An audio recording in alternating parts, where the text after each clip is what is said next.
Hello दोस्तों, तो कैसे हैं आप सब। तो आज हम 10 वर्ड्स डिस्कस करेंगे जिनके सिनोनिम्स आपको बताऊंगा मैं। ठीक है, 10 वर्ड्स होंगे, उसके 4 एमसीक्यू होंगे, उनमें से एक उसका सिनोनिम होगा। ठीक है दोस्तों, तो देख लेते हैं। अब हम सीधे सिर्फ 10 वर्ड्स डिस्कस करेंगे। और पहला वर्ड है इर्रेवोकेबल। तो दोस्तों इसका मतलब होता है अटल। ठीक है, या कह सकते हैं आप जो चेंज ना हो। ठीक है, तो ऐसा इनमें से थर्ड ऑप्शन है अनअल्टरेबल, जो इस वर्ड का इर्रेवोकेबल का सिनोनिम है। ठीक है दोस्तों, तो इसका हम एक एग्जांपल भी देख लेते हैं, जैसे कि she has made a irrevocable decision. ठीक है, इसका मतलब होता है कि उसने एक अटल निर्णय लिया। ठीक है दोस्तों, तो ये इससे एग्जाम्पल हो सकता है। और यही इसका भी सेम मीनिंग होता है अनअल्टरेबल।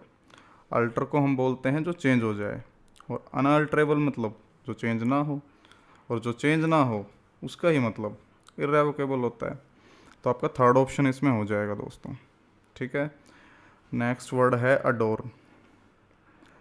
तो यहाँ पे एक साइड में फ़ोटो भी लगाई हुई है, आप इससे कुछ समझ पा रहे हैं इस फ़ोटो का क्या मीनिंग है क्या नहीं है। दरअसल अडोर्न का मतलब होता है सजाना। ठीक है दोस्तों, तो आप देख सकते हैं इन चारों ऑप्शनों में से ऐसा कौन सा वर्ड है जिसका मतलब सजाना हो सकता है। तो आप देखेंगे ऐसा फोर्थ ऑप्शन है ब्यूटीफाई। सेम मीनिंग होता है सजाना, सुंदर बनाना। ठीक है, इसका एक एग्जांपल देख लेते हैं हम, कोई छोटा सा लाइक ए डायमंड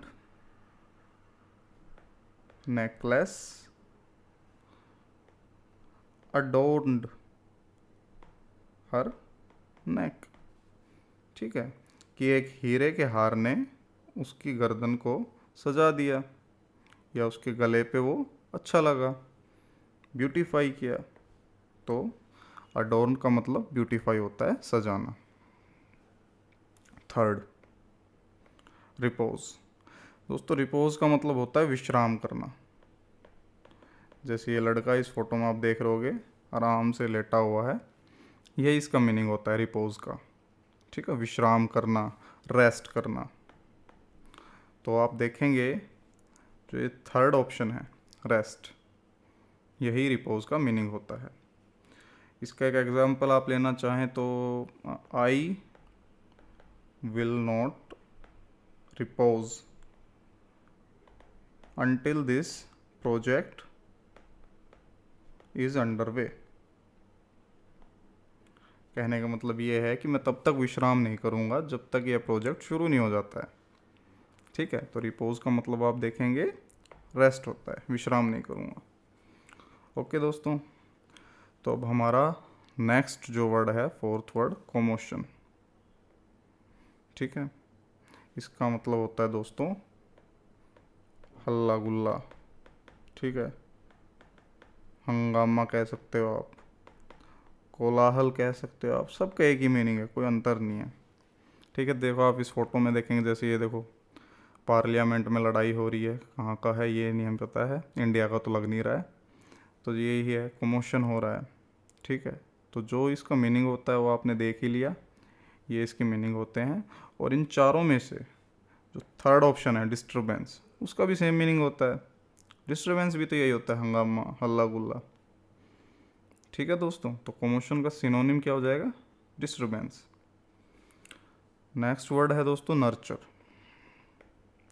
इसका मीनिंग दोस्तों होता है पालन पोषण। ठीक है, इस फोटो में आप देख पा रहे हैं, जैसे किसी पेड़ का पालन पोषण करते हैं हम, उसको नर्चर करते हैं, उसकी ग्रोथ में उसको सहायता करते हैं, यही उसका मतलब होता है दोस्तों। तो यहाँ पे जो ऑप्शन दिए हुए हैं उनमें से ये जो सेकंड है टू ग्रो, ठीक है, किसी की बढ़ने में मदद करना, पालन पोषण करना, वही मतलब होता है दोस्तों। जैसे एग्जाम्पल ले लें हम, you should nurture the plants otherwise they will die. क्या आपको ये इसका जो सेंटेंस है इसका मैं हिंदी में मतलब बता दूं तो, तुम्हें पेड़ पौधों का पालन पोषण करना चाहिए वरना वो मर जाएंगे। तो पालन पोषण, ठीक है, यही इसका मीनिंग होता है। डिनाई, डिनाई का मतलब तो मुझे लगता है आप में से बहुत से लोगों को पता ही होगा डिनाई का मीनिंग क्या होता है, और जिनको नहीं पता है मैं बता देता हूँ। इसका मतलब होता है मना करना, ठीक है, नकारना।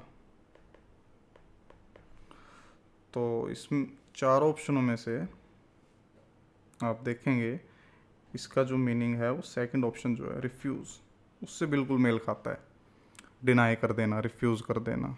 जैसे इस फोटो में भी आप देख रहे होंगे, ये हाथ से कह रहा है कि रहने दे भाई, मना कर रहा है, ठीक है। तो इसका एग्जाम्पल हम देखें तो ही डिनाइड द एलिगेशंस, उसने आरोपों को नकार दिया, ठीक है दोस्तों। तो डिनाई का मतलब यही इसका सिनोनिम है। सेवंथ वर्ड है अब्यूज़। अब्यूज़ का मतलब दोस्तों होता है रूड बिहेवियर, ठीक है, बुरा बर्ताव कह सकते हो आप,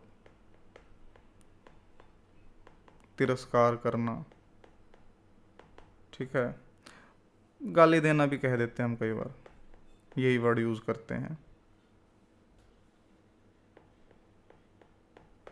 ठीक है दोस्तों।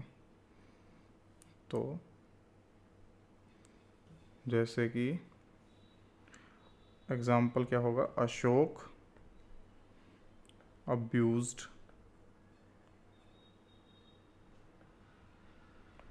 श्याम, अशोक ने श्याम का तिरस्कार किया, ठीक है। और इसका इन चारों ऑप्शनों में से जो थर्ड ऑप्शन है स्कोर, उसका भी सेम मतलब होता है, तिरस्कार करना, अब्यूज़ करना। तो जैसे ये हमने सेंटेंस लिया है अशोक अब्यूज श्याम, सपोज करो आपको सेंटेंस ये दिया होता अशोक स्कोन्ड श्याम, तब भी इसका यही मतलब था, तब भी इसका मतलब यही था कि अशोक ने तिरस्कार किया श्याम का। और अभी भी ये जो सेंटेंस है इसमें भी यही मीनिंग है, और यही सिनोनिम होते हैं दोस्तों, ठीक है। सिनोनिम का मतलब ही ये होता है कि एक वर्ड है उसकी जगह अगर हम दूसरा कोई वर्ड यूज़ करें और सेम मीनिंग रहे सेंटेंस का, वही सिनोनिम होता है, ठीक है। कभी भी इंग्लिश में क्या होता है, इंग्लिश क्या किसी भी लैंग्वेज में ऐसा होता है कि किसी भी शब्द के मीनिंग को बताने के लिए एक शब्द नहीं होता है, एक वर्ड नहीं होता है, उसके ढेरों वर्ड्स होते हैं और उन्हीं को सिनोनिम्स बोला जाता है, ठीक है दोस्तों। हिंदी में आप इसको पर्यायवाची शब्द के नाम से भी जानते होंगे, ठीक है। तो अब हम नेक्स्ट वर्ड पे चलते हैं। नेक्स्ट वर्ड है डोसाइल। डोसाइल का मीनिंग दोस्तों होता है विनम्र, ठीक है। जैसे ये देखिए यहाँ महात्मा बुद्ध की फोटो लगी हुई है, इनको हम कह सकते हैं कि is a very docile man, है ना, कि महात्मा बुद्ध बहुत विनम्र थे। तो अब चार ऑप्शन है, इनमें से हम देखेंगे कौन सा इसका मीनिंग होता है। तो जो फर्स्ट ऑप्शन है सबमिसिव, उसका भी दोस्तों यही मतलब होता है विनम्र होना, ठीक है। एग्जाम्पल देखें तो he is a very docile man, वो बहुत ही विनम्र आदमी है। या इसकी जगह डोसाइल की जगह आप ये भी लिख देते he is very submissive man या सबमिसिव पर्सन, तो भी वही मतलब था कि वो बहुत ही विनम्र आदमी है। तो आपको पता चल गया होगा कि डोसाइल का मीनिंग विनम्र होता है और ऑप्शंस में से सबमिसिव, ठीक है। नेक्स्ट वर्ड है दोस्तों कंसीडरेट। कंसिडरेट का मतलब होता है दोस्तों विचारणीय, सोचने लायक। जैसे यहाँ पे देखो ये सोचने लग रहा है तो विचारणीय कोई थॉट आया होगा। तो इसका जो ये फोर्थ ऑप्शन है आपका दोस्तों थॉटफुल, उसका भी सेम मीनिंग होता है विचारणीय। ठीक है, तो कंसिडरेट का मतलब होता है थॉटफुल, विचारणीय।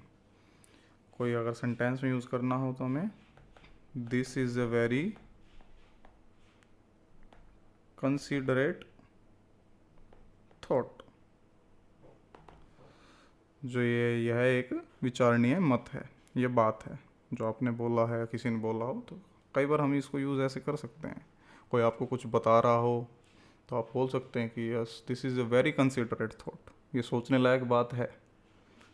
ठीक है दोस्तों, तो कंसिडरेट का मतलब होता है थॉटफुल। नेक्स्ट वर्ड है दोस्तों इर्रेजोल्यूट। ठीक है, इसका मतलब होता है अनिश्चित, जो फिक्स ना हो, डगमग,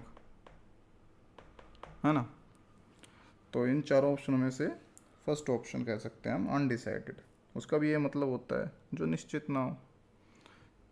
तो अगर कोई एग्जाम्पल यूज़ करना हो तो राज वाज इर्रेजोल्यूट अबाउट हिज डिसीजन।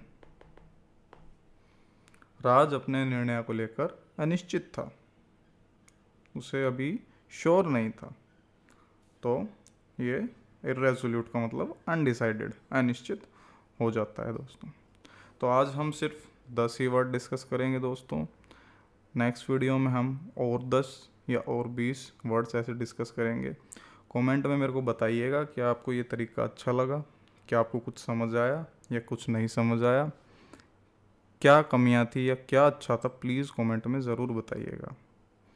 ठीक है दोस्तों, इन 10 वर्ड्स की एक्सरसाइज आपको मैं नीचे लिंक दे दूंगा, हमारे चैनल पे मिल जाएगी। आप अटेम्प्ट करके देख लीजिएगा कितने आपको कुछ याद होए, कितने कुछ समझ आए। ठीक है दोस्तों, हमेशा कभी भी किसी भी एग्ज़ाम की तैयारी करें तो ऐसे ज़रूर करें, जिन वर्ड्स को आप याद करें उसकी एक एक्सरसाइज बना लें, खुद से बना लें या कहीं पे अवेलेबल हो वहाँ से कर लें, और उन्हीं वर्ड को ऑप्शन के द्वारा फिर से ट्राई करें कि आपको कितना याद रहा, ठीक है, कितना समझ आया। यही तैयारी करने का सही वे होता है। ठीक है दोस्तों, तो आप प्लीज़ हमें ज़रूर बताइएगा, हमें फॉलो कीजिए, सब्सक्राइब कीजिए, और जो भी आपको कमी अच्छा लगा आप कमेंट्स में ज़रूर बताइएगा, अपना फीडबैक ज़रूर दीजिएगा। थैंक यू दोस्तों, मिलते हैं नेक्स्ट वीडियो में।